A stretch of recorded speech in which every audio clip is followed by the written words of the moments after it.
Hello' friends, মই আজি এটা নতুন কনচেপ্ট লৈ আকৌ তোমালোকৰ লগলৈ আহিছোঁ। কনচেপ্টটো হৈছে বেইমানী দোকানদাৰ ডিছঅনেষ্ট শ্বপকিপাৰ বুলি কয় টপিকটো। এটা খুবেই ফেমাছ টপিক হয়। টাইপ ৱাইজ এনেকুৱা ধৰণৰ কুৱেশ্যন বহুতো আমাৰ আহিবলগীয়া এক্সামবোৰত দেখিবলৈ পোৱা যাব। অ'কে, বহুতবাৰ আহিছে এইবিলাক কুৱেশ্যন, সেইকাৰণে মই এই টপিকবিলাকৰ ওপৰত আলোচনা কৰিব লৈছোঁ। তোমালোকে ভিডিঅ'টো ভালদৰে চাই যাবা। অ'কে, আৰু কুৱেশ্যনবিলাক পঢ়ি মেলি ভালদৰে বুজিবলৈ চেষ্টা কৰিবা। প্ৰথম কুৱেশ্যনটো হৈছে, during the lockdown a state government gives 2 kg of rice to each people at a cost price. কিনা দামতে লকডাউনৰ সময়ত ৰাজ্য চৰকাৰে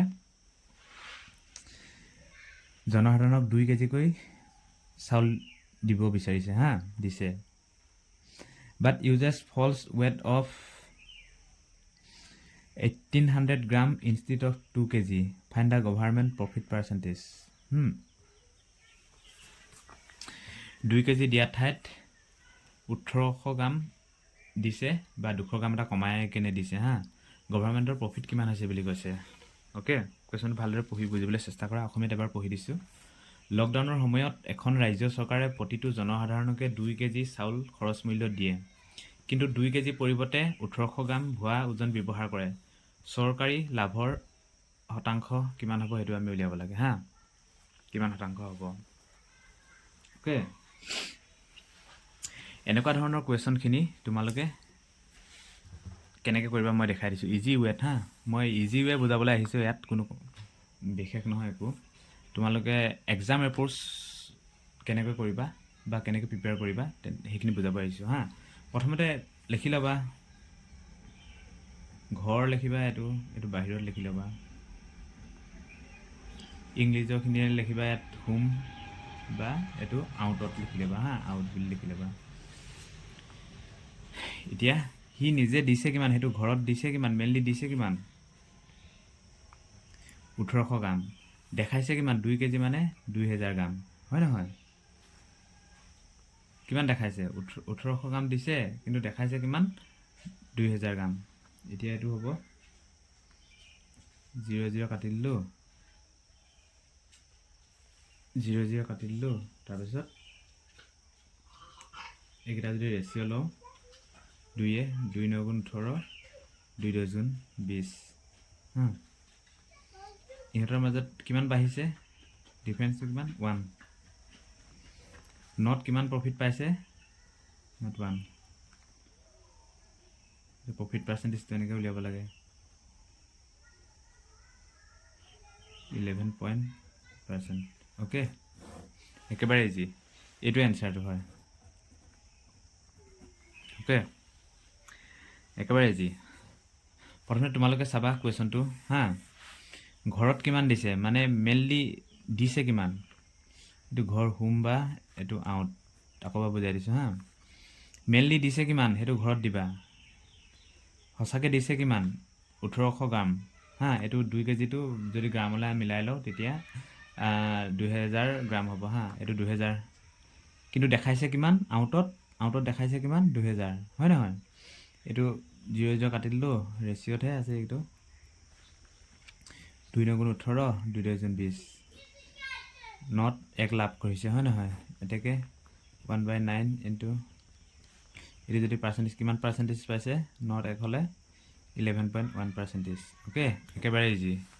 এতিয়া 2 নম্বৰ কুৱেশ্যনটো চাওঁ। 2 নম্বৰ কুৱেশ্যনটো, a seller uses a weight of 920 grams instead of 1 kg। এজন বিক্ৰেতাই মানে 1 kgৰ পৰিৱৰ্তে 920 গ্ৰাম ভুৱা ওজন কৰে মানে 80 গ্ৰাম এটা কমাই দিয়ে কিন্তু এখন এনেকৈ মিলাই থৈ দিয়া আছে 1 kg ওলাই 80 গ্ৰাম এটা সি লাভ মাৰি দিয়ে। When he sells his goods at a profit of 15% over the cost price, তেতিয়া সি কি কয় 15% কিনা দামৰ 15%তকৈ বেছি লাভ কৰে 15%, কিনা দামৰ 15% মান লাভ এটা কৰে তেন্তে তেখেতৰ সঠিক লাভৰ শতাংশ কিমান, ৰিয়েলি সি কিমান শতাংশ লাভ পায়। A seller uses a weight of 920 grams instead of 1 kg to sell his goods. When he sells his goods at a profit of 15% over the cost price হা তেতিয়া সি কি হয় 15% প্ৰতি cost priceৰ 15% সমান লাভ কৰে then the actual percentage profit is actual profit percentage কিমান হ'ব উলিয়াব লাগে চাই লও ভালকে এজন বিক্ৰেতাই 1 কেজি পৰিৱৰ্তে 920 গ্ৰাম ভুৱা ওজন ব্যৱহাৰ কৰে যেতিয়া সি বিক্ৰী কৰে কিনা মূল্যৰ 15% লাভ কৰে তেন্তে তেখেতৰ সঠিক লাভৰ শতাংশ কিমান উলিয়াব দিছে ওকে ওকে এতিয়া কোৱেশ্চনটো চোৱা ভালদৰে এটা হোম ঘৰত দিবা এটো আউটত হা কিমান শতাংশ লাভ কৰে বুলি কৈছে 15% বেছি লাভ কৰে 100 মানে কিনা দামত 15% কষ্ট প্ৰাইসত 15% লাভ কৰে কৈছে কিনাৰ কষ্ট প্ৰাইস আমি হদায় 100 ধৰো 100 কিমান লাভ কৰিব 15% মানে 115 প্ৰফিট মানে 115 কিনা দামত 115 মানে প্ৰফিট পাইছে 115 হয় নহয় কিনা দামত কটি 15% বেছি গৈছে 100 হলে এটো 15 হ'ব 115 ওকে তাৰ পিছত কিমান দিয়ে বুলি কৈছে হি ৰিয়েলি কিমান দিয়ে হোম ঘৰত কিমান দিয়ে মেইনলি মানে 920 কিন্তু মানুহক দেখায় কিমান আউটত কিমান দেখায় 1000 গ্ৰাম ওকে এতিয়া এটো আমি কৰিম কিমান হ'ব 0 0 কাটা যাব 0 0 কাটা যাব তাৰ পিছত এটো 23 কাটা যাব 23 4 গুণ 23 5 গুণ এটা 4 গুণ 4 5 গুণ 5 থাকিব কিমান লাভ হৈছে 1 ওকে 4 টা লাভ হৈছে 1/400 কিমান পার্সেন্টেজ হ'ব 25% হয় নহয় ওকে একেবাৰে ইজি 3 নম্বৰ কোৱেশ্চনটো একে a shopkeeper mark up his goods 20% more mark price তো 20% বঢ়াই দিলে হা gives 10% discount 10% ডিসকাউন্ট দি দিছে হা ৰেহাই দি দিছে 10% বাট ওয়েট 100 গ্ৰাম লেস 100 গ্ৰাম কম এটা ওজন কৰে কিন্তু হি হা মনে মনে ফাইন আউট দা প্ৰফিট পাৰ্সেন্টেজ কিমান হ'ব হেতু আমি উলিয়াব লাগে কোৱেশ্চনটো ভালদৰে চোৱা এজন দোকানীয়ে নিজৰ সামগ্ৰীত 20% চিহ্নিত মূল্য বেছি কৰি দিয়ে হা মাৰ্ক প্ৰাইস যিমান আছিল কিন্তু মাৰ্ক প্ৰাইস বা চিহ্নিত মূল্য আছিল হেতু 20% বঢ়াই দিয়ে 10% তাৰ পিছত ৰেহাই দি দিয়ে 10% ৰেহাই দি দিয়ে আৰু 100 গ্ৰাম কম ওজন কৰে হা লাভৰ শতাংশ কিমান হ'ব কৈছে কোৱেশ্চনটো পা মুঠে আমি পইণ্ট কিটা লৈ লওঁ তাৰ পিছত বঢ়াই দিম হৈ যাব ইমান মাথা মাৰি থাকিব দৰকাৰ নাই অংক হে হোম এটো আউটত ডাইৰেক্ট চাবা এনেকুৱা ধৰণৰ কোৱেশ্চন বিলাক মার্ক প্রাইস কিমান শতাংশ বঢ়াই দিলে 20% মানে কিমান 20% মানে 1/5 5 আসলে কিন্তু কিমান বঢ়াই দিলে 5 লগত এক বঢ়াই দিলে কিমান হ'ব 6 হৈ গ'ল তাৰ পিছত কি কৈছে gives 10% discount 10% মানে কিমান 1/10 10 আসলে তাৰ পিছত ডিসকাউন্ট দিলে 10% ডিসকাউন্ট মানে 10 পৰা 1 গলে কিমান হ'ব 9 ওকে তাৰ পিছত কি কৈছে 100 গ্ৰাম কম ওজন কৰে 1 কেজিত 100 গ্ৰাম কম ওজন কৰে 100 গ্ৰাম কম ওজন কৰে মানে 900 গ্ৰাম ওজন কৰে 1 কেজিত তাৰ পিছত দেখায় কিমান 1000 গ্ৰাম ওকে এতিয়া এটা ৰেশিও কৰিলে কিমান হ'ব এই 0 দুটা 0 কাটিব এটো কাটা যাব 9 কাটা গল কিমান থাকিব 5 আৰু 6 থাকিব এতিয়া 5 ত কিমান প্ৰফিট হ'ব এৰ ডিফাৰেন্স কিমান 1 হে একেটা ডিফাৰেন্স 1 হয় নহয় 1/5 ত 1 পাইছে 20% ওকে 20% প্ৰফিট হয় ওকে দ্বিতীয় কোৱেশ্চনটো চোৱা মানে চতুৰ্থ কোৱেশ্চনটো A shopkeeper promised to sell his goods at X% loss. এজন দোকানীয়ে তেখেতৰ সামগ্ৰীখিনি X% লোকচানত মানে কিবা X মানে কিবা এটা পাৰ্চেণ্ট আৰু X% এইটো উলিয়াব দিব X% লোকচানত বিক্ৰী কৰোঁ বুলি কয় but he use 10% less weight কিন্তু সি 20% কম ৱেট জোখে হা হি গেইন 20% তেতিয়া সি 20% লাভ পায় ফাইণ্ড দ্য ভেলু অফ এক্সৰ ভেলুটো উলিয়াব দিছে অসমীয়াত এবাৰ কুৱেশ্যনটো পঢ়ি দিছোঁ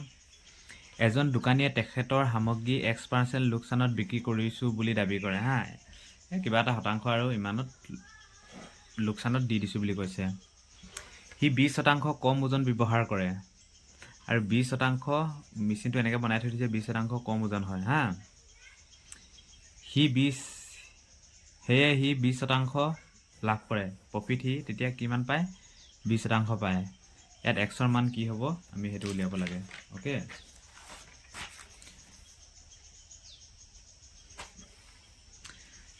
এইটো মাত্ৰ নহ'বগৈ মই এড কৰি দিছোঁ এইটোকেইটা কৰি দিছোঁ এড কুৱেশ্যনটো এইটো আছিলে কুৱেশ্যনটো তোমালোকে চাই ল'বা হা কুৱেশ্যনটো চাই ল'বা এজন দোকানীয়ে তেখেতৰ সামগ্ৰী X% লোকচানত বিক্ৰী কৰিছোঁ বুলি দাবী কৰে সি 20% কম ওজন ব্যৱহাৰ কৰে সেয়ে সি 20% লাভ কৰে ইয়াত এক্সৰ মান কি হ'ব বুলি কৈছে প্ৰথমতে এইটো হোম বুলি দিবা এইটো আউটত হা তেতিয়া 20% লাভ কৰে বুলি কৈছে নহয় সেইটো প্ৰথমতে লিখি ল'ব 20% লাভ কৰে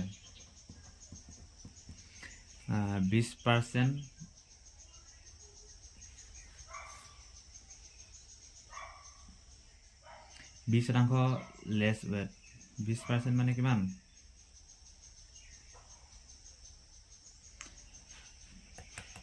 20% মানে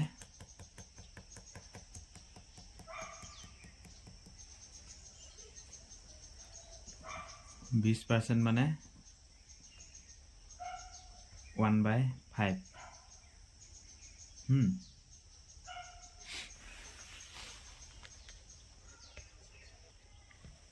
এইটো চোৱা তোমালোকে প্ৰথমতে ইয়াত কি কৈছে 20% কম ৱেটত দিছোঁ বুলি কৈছে হা but he uses 20% less weight 20% মানে 5/4 20% মানে 1/5 হা 20% মানে 1/5 এতিয়া কি কৈছে 20% কম দিছোঁ লেছ ৱেট কৈছে হা সি 20% কম ৱেট কৈছে কিন্তু দেখাইছে সি 5 কিন্তু সি কৈছে কিমান 20% কম মানে 5 পৰা 1 গ'লে কিমান 4 কৰিছে হা তাৰপিছত আৰু সি গেইন 20% প্ৰফিট মানে 20% মানে 1/5 প্ৰফিট মানে 5 লগত 1 যোগ হ'ব 5 হ'লে ইয়াত 6 হা এইটো হ'ব এতিয়া আমি এক্সৰ মান উলিয়াবলৈ হ'লে এইটো কৰিম 5 গুণ 25 4 গুণ 24 হ'ল তাৰপিছত এতিয়া এক্সৰ মান উলিয়াবলৈ হ'লে যেতিয়া দিয়ে বুলি কৈছে এইটো a shopkeeper promise to sell his good at X% loss X% লছত বেকুং বুলি কৈছে এই ডিফাৰেঞ্চটো কিমান আছে 1 25ত 1 পাৰ্চেণ্টেজ কিমান হ'ব 25 4 গুণ এক্সৰ পাৰ্চেণ্টেজ 4% অ'কে এনচাৰটো এইটো হয় 4%